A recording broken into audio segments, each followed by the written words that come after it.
Most people know that the lifespan of an engine can vary greatly, sometimes significantly, even between two identical engines in the same make and model. And yes, that's absolutely true. This difference is usually due to a few key factors that not every driver is aware of. Hello friends! In this video, we'll talk about what really impacts your engine's longevity, and more importantly, what you can do to help your engine last as long as possible. Let's get straight to the point.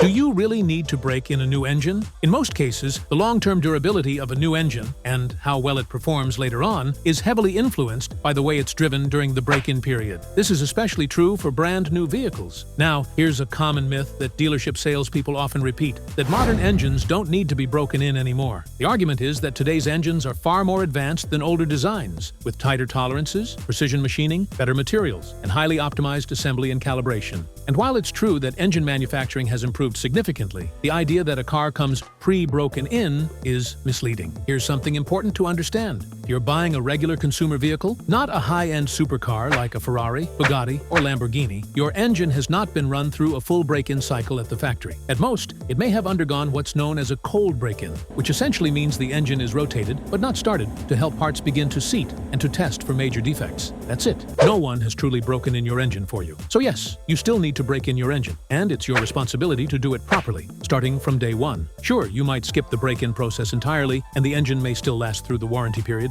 but that doesn't mean it's running optimally. Even a brand new engine can suffer if broken in improperly, leading to reduced power, higher oil and fuel consumption, and wear that accelerates over time. Eventually, the premature wear on piston rings and other internal components will catch up with you. The engine's overall lifespan will be noticeably shortened. That's why we strongly recommend taking the time to read up on proper break-in procedures and why you should never skip this crucial step. Cooling systems and engine longevity. Let's move on. The performance of various support systems plays a critical role, not only in the stable operation of the engine, but also in how long it lasts. It's not uncommon for the engine itself to seem fine, while issues are actually developing in related systems, such as fuel delivery, electronic controls, or cooling. Some drivers simply don't notice these problems due to lack of experience. Others notice them, but choose to ignore the warning signs and delay diagnostics. Here's what's important to understand. Any deviation from normal operation is a reason to visit a service center immediately. Even small issues, if left unchecked, can snowball into major engine damage. In other words, ignoring minor faults today can shorten the engine's overall lifespan tomorrow. Take the cooling system, for example. Issues here often lead to engine overheating, and while critical overheating may shut the engine down immediately, mild or localized overheating is much harder to notice, but can still cause serious long-term damage to the engine block, cylinder head, or gaskets. Another common problem is a faulty thermostat. If it fails to open or close properly, the engine might run too cold and never reach its optimal operating temperature. In that case, the engine is running inefficiently. Clearances between parts are larger than they should be, combustion is incomplete, and wear accumulates more rapidly. As for the fuel delivery system, special attention should be given to injector nozzles. When injectors become dirty or clogged, they distort the spray pattern. This can lead to uneven combustion and poor performance, and over time, it can seriously harm the engine. To extend the lifespan of your engine, regular injector cleaning and engine diagnostics are a must. Keep in mind that the check engine light doesn't catch every problem, and an engine running on a fuel mixture that's too rich or too lean will wear out much faster.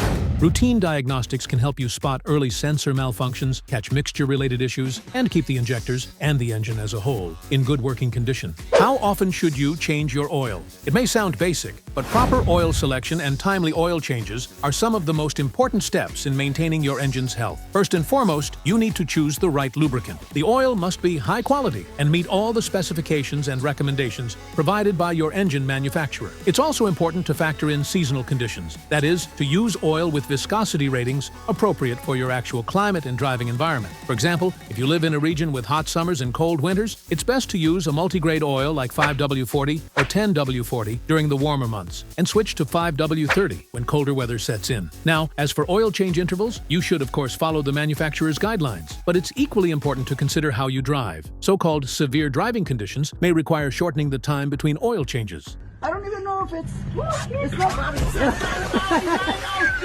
When should you change your oil more often? If your car is mostly used for low-speed city driving with lots of stop-and-go traffic, short trips, or long idling sessions, especially in cold weather, your engine rarely reaches full operating temperature. That leads to increased wear, fuel dilution, and condensation inside the crankcase. Add to that habits like frequent towing, hauling heavy loads, or long periods of idling in traffic, and suddenly The standard maintenance schedule, say every 6,000 to 9,000 miles, or 12 months, becomes more of a general estimate than a rule. In real-world conditions, it's often best to change synthetic oil every 5,000 to 6,000 miles, and semi-synthetic oil even more frequently, every 4,000 to 5,000 miles. And don't forget to regularly check your oil level, even between service intervals. Some engines, even brand new ones, may naturally consume small amounts of oil. While this isn't necessarily a sign of malfunction, it does mean you need to monitor levels closely and top up as needed. Remember, on many engines, even a small drop in oil level can lead to a sharp increase in internal wear. In other words, if a driver ignores the specific needs of their engine, it almost always shortens the life of the powertrain. Useful tip: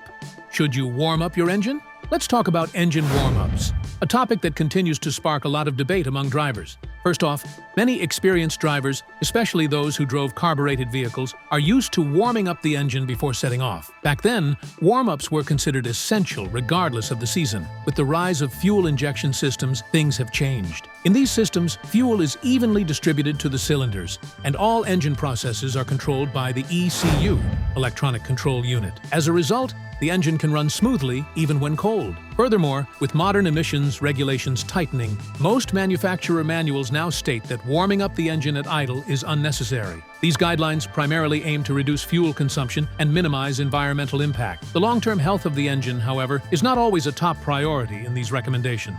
If we look at it from an engineering perspective, internal combustion engine components are made of metal and various alloys, and metals expand when heated. Engineers design engines to operate with optimal clearances when all components have reached their intended operating temperature. Only at this temperature can the engine be safely loaded, because that's when oil reaches proper viscosity, clearances stabilize, and everything functions as intended. Keep in mind, some engine parts heat up faster than others, while others lag behind. This leads us to a critical conclusion. Putting the engine under heavy load before it's fully warmed up, especially in winter, is strongly discouraged. Just remember that, accept it, and let's move on. No need for further arguments. What RPM range should you maintain? Let's now talk about engine RPM and gear selection. Whether you're driving a manual transmission or a vehicle with an automatic that allows manual control. First and foremost, engines don't like extremes, meaning very high or very low RPMs. It's simple. Both lugging the engine at low RPMs and constantly revving high take a serious toll on engine longevity. To extend the life of your engine, it's best to keep the tachometer needle in the mid-range, shifting gears appropriately depending on road conditions, vehicle speed, engine load, and other situational factors. Also, to keep your engine running well over the long term, it's essential to mention one more thing: timely replacement of key consumables, parts that wear out naturally over time. A bit about consumables. Whether your car has a naturally aspirated engine or a turbocharged one, both require a steady flow of clean air. If your air filter is dirty or clogged, the air-to-fuel ratio becomes imbalanced. The engine will run on a richer mixture, leading to increased fuel consumption and carbon buildup inside the cylinder. Of course, checking and replacing your spark plugs on schedule is a well-known must. But beyond that, every consumable, from oil and filters to ignition components, plays a key role in engine health. Neglecting these parts often leads to gradual but irreversible wear. One more important tip. As many of you know, fuel system issues can lead to unstable engine performance. In addition, dirt and impurities in the fuel can also cause long-term harm to your engine.